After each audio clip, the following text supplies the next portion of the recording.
Pondok Pesantren Al-Amin di Desa Gunung Pijer, Jawa Timur, dikenal sebagai tempat belajar agama yang penuh kedamaian. Dikelilingi oleh perbukitan hijau dan aliran sungai kecil, suasana pesantren selalu menenangkan hati siapa saja yang datang. Para santri, yang datang dari berbagai daerah, hidup dengan disiplin dan kehangatan keluarga. Namun, ketenangan itu terusik ketika dalam 1 minggu, 3 santri laki-laki menghilang secara misterius tanpa jejak. Peristiwa ini mengguncang hati semua penghuni pesantren, dari santri hingga para pengurus. Hilangnya 3 santri membawa keresahan besar tidak hanya di kalangan penghuni pesantren, tetapi juga masyarakat desa sekitar.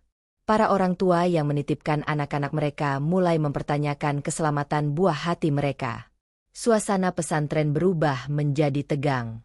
Kabar burung pun mulai beredar, dari penculikan hingga gangguan makhluk gaib.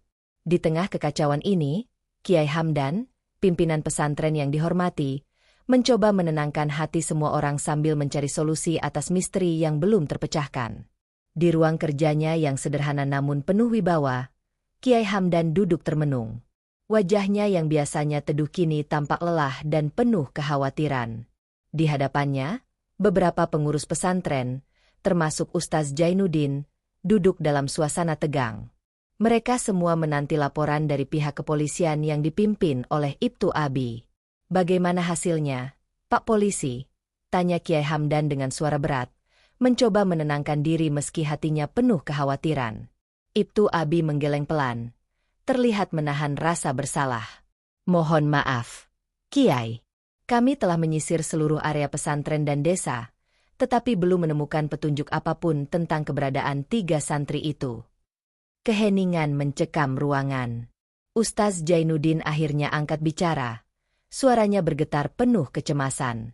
"Kiai, sebelum para santri itu menghilang, beberapa dari mereka mengaku melihat sesuatu yang aneh.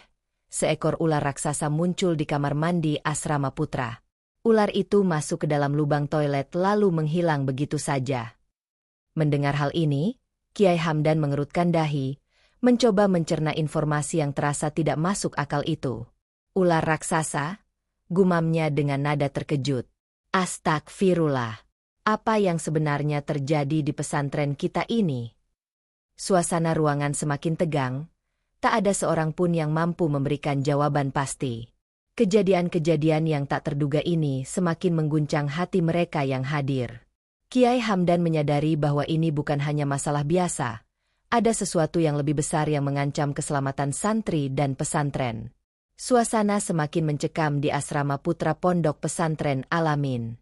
Ustaz Hasan, salah satu pengurus senior, berusaha menenangkan para santri yang tampak ketakutan dan gelisah. Malam itu, meskipun angin bertiup kencang, kegelisahan di hati para santri terasa lebih kuat daripada dinginnya udara. "Anak-anakku, ingatlah selalu bahwa Allah senantiasa bersama orang-orang yang beriman.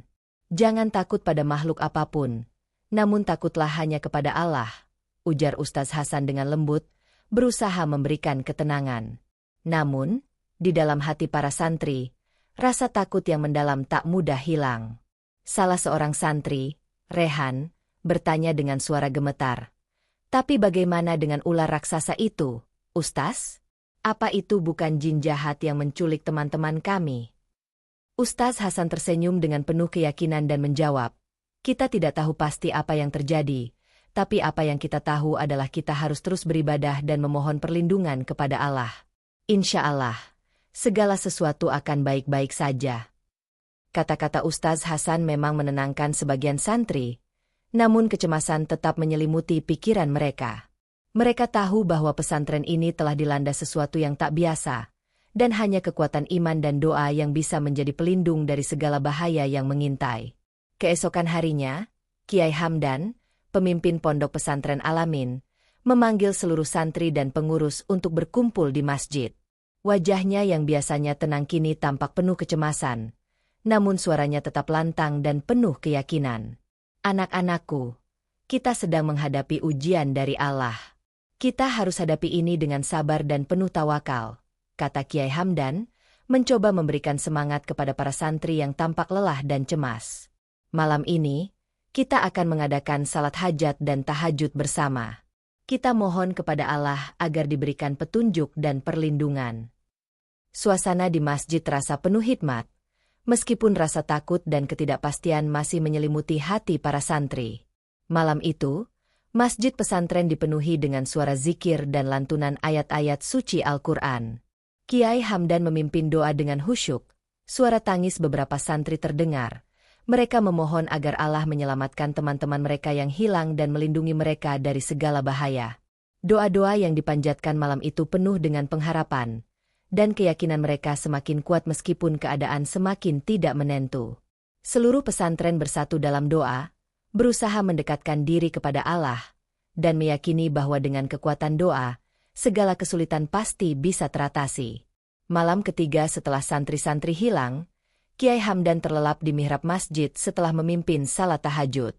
Dalam tidurnya, ia bermimpi bertemu dengan sebuah ular raksasa yang melingkar dengan tubuhnya yang besar, diselubungi kabut hitam yang menyeramkan.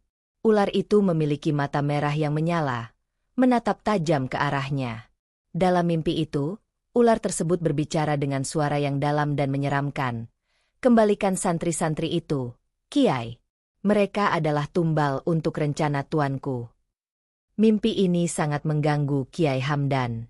Ia merasa tergerak untuk menghadapinya, dan dengan suara yang lantang ia berkata, "Wahai makhluk Allah, kembalikan mereka. Mereka adalah amanah yang harus kujaga." Kiai Hamdan terbangun dengan terengah-engah, hatinya penuh dengan keyakinan bahwa ini adalah petunjuk dari Allah. Dalam kebingungannya, ia segera memanggil pengurus pesantren dan menceritakan mimpinya. "Anak-anak kita masih hidup," kata Kiai Hamdan dengan suara penuh harapan.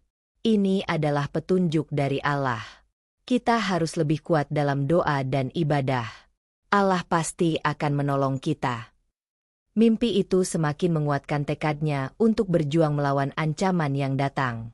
Dalam hatinya, Kiai Hamdan yakin bahwa pertolongan Allah akan datang, asalkan mereka semua terus berusaha dan berdoa dengan penuh keyakinan.